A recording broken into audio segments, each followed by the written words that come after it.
Welcome back to Election Night coverage here on Channel 3. We are getting our first numbers just into the Eyewitness Newsroom, and you will see them at the bottom of your screen. If you joined us at the top of the hour, you know that Senator Chris Murphy has been reelected, and he was in a tough battle there with Matthew Corey, and you see the other candidates in that race. But that race, Dennis, was declared at 3 minutes past 8. That was pretty soon. So as you see some of the numbers, and again, these are going to change all night long, but this is presumably done on exit polling that the Associated Press has, because we're just getting the numbers in right now. Right. But Chris Murphy headed to a second term in the U.S. Senate. You'll see at the bottom there, 1% reported, so we have many more votes to count, but that he has been declared the winner.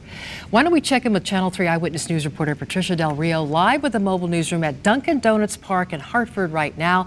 Patricia, you are on the U.S. Senate race campaign. Tell us about that. Yes, good evening to both of you. I have been covering this Senate race with Senator Murphy and Matt Corey. And as you said, the AP and CNN have both called this race. Murphy had been predicted to win this race, going up to the election by a some 15-point lead. And these are two very different men with two very different messages. Senator Murphy is an attorney. He had been an attorney, and he's been a politician since 1996. This now would give him his second term in the U.S. Senate.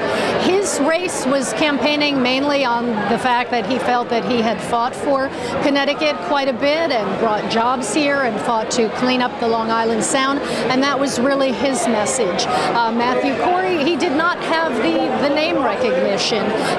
He owns a small business. He owns a window washing business, also a bar owner, and he ran on just that he's a small business owner, that he's a political outsider, that he is not part of the establishment, and that was his message. Now, Senator Murphy had been very critical of President Trump and many of his policies, and Mr. Corey had been very much praising Donald Trump and said that he was pretty much in lockstep with his policies, things like, with guns and immigration, very much in lockstep. So the question was, what did voters feel about that? Based on this result, it appears that voters preferred Murphy in this situation. Murphy also had a lot more money in his campaign, $14 million plus, whereas Corey raised about $129,000. So that's quite a big difference there.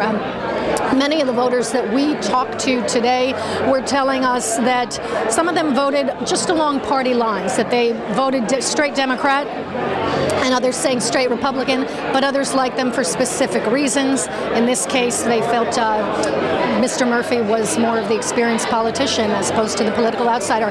Last thing, the podium you see behind me, we are expecting Mr. Murphy to come down. We're thinking maybe around 8:45, 9 o'clock to give his acceptance speech. That is the latest we've been told, but we will try to get more information as it becomes available, and of course we will bring that to you.